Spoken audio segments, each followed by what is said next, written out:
Rockford's number one hit music station, 97 ZOK. It's the Steve Shannon Show with Mandy James, our friend who's a veteran of the United States Army, who's in the 101st Airborne.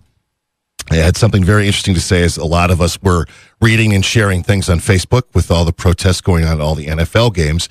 And what he said really piqued our interest, and we wanted him to share it with you. How did you feel seeing all of that go on yesterday? A lot of people speaking out who were probably not veterans themselves, claiming that by doing this protest, they're disrespecting the veterans.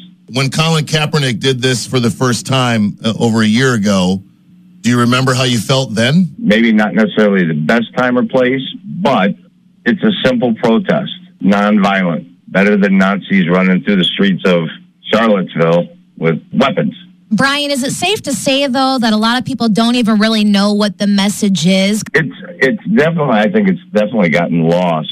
For what Mr. Kaepernick, started it out with, people have turned it completely around to, they're doing it just to disrespect the flag or soldiers and everything else, and it's lost the meaning.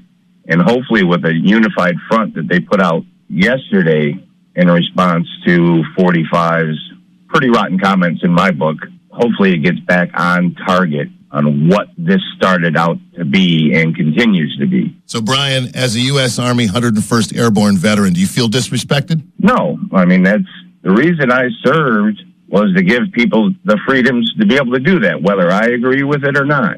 That's the most important part. I see no problem with it, feel no disrespect at all. What these guys are doing does not affect me, and my overall feeling about this in general is that if you have no problem with people getting on their knees to pray, you should have no problem with somebody getting on their knee while they're playing the national anthem for whatever reason. I agree totally. Remember when Tim Tebow got on his knee to pray and what everybody had to say then?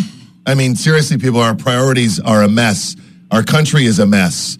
It's still the best country in the world, but we got issues. And they should be talked about as opposed to whether or not you like these guys protesting the national anthem. They still love this country too, but they're getting tired of what is happening in this country that we need to be talking about more. 45 putting out tweets and stuff about this when we've got a situation down in Puerto Rico too.